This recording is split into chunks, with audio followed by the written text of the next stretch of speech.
Hi friends, welcome to Pushpa's life. இன்றைக்கி இந்த வீடியோவில் தேர்ஸ்டே விலாக் தாங்க பார்க்க போகிறோம்.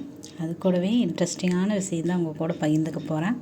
கண்டிப்பாக இந்த பதிவு நம்மளோட ஃபேமிலியில் இருக்கிற எல்லாத்துக்குமே பிடிக்கும் அப்படின்னு நான் நம்புகிறேன்.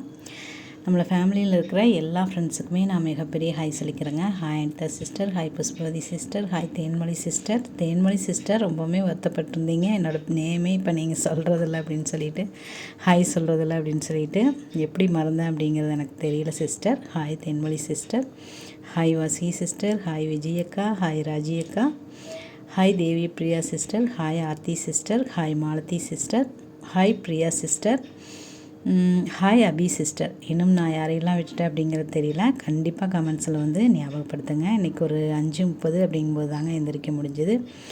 அதுக்கப்புறம் பார்த்திங்கன்னா சரி நம்மளோட ரெகுலர் ரொட்டீனை ஸ்டார்ட் பண்ணிடலாம் அப்படின்ட்டு தாங்க வாசல்லாம் கூட்டி விட்டுட்டு கோலமெல்லாம் போட்டுட்டு இருந்தேன். அது கூடயே நம்ம செம்பருத்தி பூவெல்லாம் பறிக்க முடியாது அப்படிங்கிறதுனால அதை வீடியோவை எடுத்துகிட்டு இருந்தேங்க. அவ்வளோ ஒரு அழகாக இருந்தது. அப்புறம் நேற்று பதிவில் பார்த்திங்க அப்படின்னா ஆர்த்தி சிஸ்டரோட அம்மா அப்பாவுக்கு வந்து உடம்பு சரியில்லை, அவங்க சீக்கிரமே நல்லபடியாக குணமாகணுங்கிற மாதிரி சொல்லியிருந்தேன். ஆனால் இந்த வீடியோ பார்க்குறவங்களும் சரி, நம்மளோட ஃபேமிலியில் இருக்கிறவங்களும் சரி, ஒரு கூட்டு பிரார்த்தனையாக சேர்ந்து வேண்டிக்கோங்க அப்படின்னு சொல்கிறத நான் மறந்துட்டேங்க. இன்றைக்கி பார்க்குறவங்க கண்டிப்பாக அவங்களுக்காக வேண்டிக்கோங்க. நம்ம ஆர்த்தி சிஸ்டரோட அம்மாவும் அப்பாவும் நல்லபடியாக குணமாகி அவங்களோட வாழ்க்கையிலும் மகிழ்ச்சியும் சந்தோஷமும் கிடைக்கணும் அப்படின்னு மனமாற வேண்டிக்கோங்க. நானுமே வேண்டிக்கிறேன். நேற்று பதிவில் வாசி சிஸ்டர் சொல்லியிருந்தாங்க, அன்னாபிஷேகம் அப்படின்னு சொல்லிட்டு சிவன் கோயிலுக்கு போயிட்டு வந்திருந்தோம் நிகழ்ச்சிக்கு. நல்லா இருந்தது அக்கா, நம்மளோட ஃபேமிலியில் இருக்கிற எல்லாத்துக்காகவுமே நான் வேண்டிகிட்டு வந்தேன் அப்படின்னு சொல்லியிருந்தீங்க வாசி சிஸ்டர். எனக்கு அவ்வளோ ஒரு ஹாப்பியாக இருந்தது.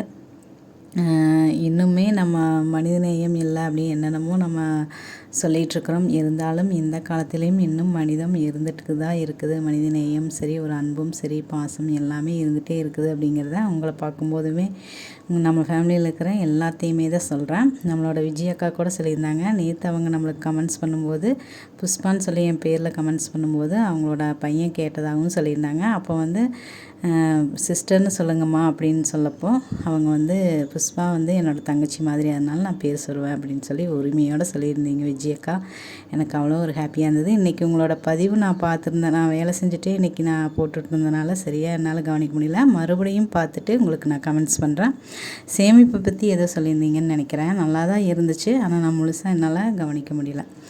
அதுக்கப்புறம் பார்த்திங்கன்னா தேன்மொழி சிஸ்டரை சொல்லிட்டேன். அதுக்கப்புறம் ராஜி அக்கா வந்து நான் சொல்கிறத கேட்டுட்டு ஹாய் சொல்லியிருந்தீங்க. ராஜி அக்கா ரொம்ப நன்றி. அப்புறம் நேர்லேயும் பார்த்தேன். நான் வந்து அங்கன்வாடியில் பாப்பாவை கூட்டிகிட்டு வரும்போது என்னோடய அண்ணி அவங்க ராஜி அக்காவை பற்றி போன பதில் சொல்லியிருப்பேன். அவங்களையும் பார்த்தா அவ்வளோ ஒரு ஹாப்பியாக சந்தோஷப்பட்டுட்டு எனக்கு கையெல்லாம் கூட கொடுத்தீங்க ராஜி அக்கா, ரொம்ப தேங்க்யூ. அதுக்கப்புறம் இன்றைக்கியும் 2வது நாள் அப்படிங்கிறதுனால நம்மளோட தம்பி தாங்க இன்றைக்கும் தீபத்தை ஏற்ற சொல்லி கொஞ்சம் ரெக்வெஸ்ட் பண்ணதுனால தீபம் ஏற்றிட்டுருக்கிறாரு. அதுக்கப்புறம் பாப்பாவும் பூவெல்லாம் பறிச்சுட்டு வந்து வச்சு சாமி கும்பிட்ருக்குறாங்க. அதுக்கப்புறம் என்னால் இந்த டெய்லியுமே இந்த தீப ஒளியும் சரி, அதுக்கப்புறம் அந்த அஃபர்மேஷன்ஸு அந்த மாதிரி ஓம் நம சிவாய அந்த மாதிரி ஆறுமுகம் அருளிடும் மனிதனம் இருமுகம் இதெல்லாம் சொல்லாமல் என்னால் இருக்க முடியலைங்க. அதனால் நான் இன்றைக்கி என்ன பண்ணேன் அப்படின்னா, எப்பவும் போலயே வெளியே உட்காந்து தியானம் இதெல்லாம் என்னால் செய்யாமல் இருக்க முடியல. அதனால் உட்காந்து அப்படியே தியானம் பண்ண ஆரம்பிச்சிட்டேங்க. ஆனால் இவங்களையெல்லாம் வச்சுட்டு என்னால் இந்த தீப ஒளியை பார்த்துட்டு தான் செய்யணும் அப்படிங்கிற ஒரு எண்ணத்தோடு இருந்தங்காட்டிக்கு மேடம் பாருங்கள், அவங்களுக்கு சாப்பாடு போட்டு கொடுத்துட்டு வந்தேன். ஆனால் மேடம் வந்து என்ன பண்ணாங்க அப்படின்னா, இந்தாம்மா சாப்பிடுமான்னு சொல்லி எனக்கு ஊட்டி விட்டுருக்குதான். என்னால் சிரிப்பே தாங்க முடியலைங்க. நம்மளாக ஒரு இன்றைக்கி எப்படியாவது ஒரு தியானம் பண்ணலாம் அப்படின்னு யோசனை பண்ணாலும் கூட இவங்களை வச்சுட்டு எதுவுமே பண்ண முடியலைங்க. காலையிலேயே கூட நான் எழுந்தோன்னையுமே யோசித்தேன், இன்றைக்கி வந்து தீபாவளியை பார்க்காமையே அப்படியே கூட உட்காந்து தியானம் பண்ணலாமான்னு கூட யோசிச்சுருந்தேன்.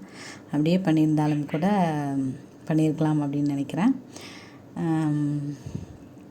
இப்படி தான் ஃப்ரெண்ட்ஸ் இன்றைக்கி போச்சு. இன்றைக்கி வந்து வீடியோஸ் எதுவுமே நான் அவ்வளோக்கா எடுக்கலை. அதனால் இது ஒரு மினி விலாக் மாதிரி தாங்க இருக்கும். நம்மளோட புஷ்பதி சிஸ்டரும் சீலா சிஸ்டரையும் மட்டும் காணோம். ஹாய் சீலா சிஸ்டர்.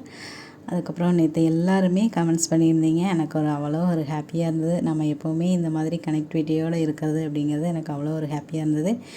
இன்னொரு விஷயத்தையும் நான் சொல்ல மறந்துட்டேன். இப்போ நடந்துட்டுருக்கிற விஷயங்களை எல்லாம் பார்க்கும்போது நம்மளுக்கு பெண்களை வளர்த்துறதே கொஞ்சம் பயமாகத்தான் இருக்குது. இருந்தாலும் அப்படி இருக்கிற சுச்சுவேஷன்லேயும் மனிதம் இன்னும் வாழ்ந்துட்டு தான் இருக்குது அப்படிங்கிறதையும் நான் இந்த நேரத்தில் சொல்லிக்கணும் அப்படின்னு ஆசைப்பட்றேங்க. எந்த ஒரு சூழ்நிலையிலையுமே ஒரு தைரியத்தோடும் தன்னம்பிக்கையோடையும் நம்ம எதிர்கொள்ளணும் அப்படிங்கிறது தாங்க என்னோடய விருப்பமும்.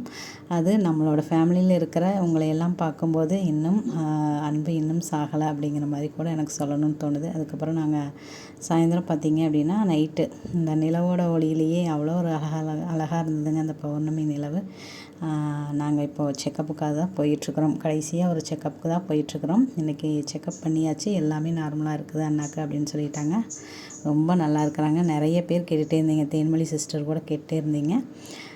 ரொம்ப நல்லா இருக்கிறாங்க. இதுக்கப்புறம் வர வேண்டியதில்லைன்னு சொல்லிட்டாங்க. இனி சளி பிடிக்கும்போது பார்த்துருக்கணும்னு சொல்லிட்டாங்க.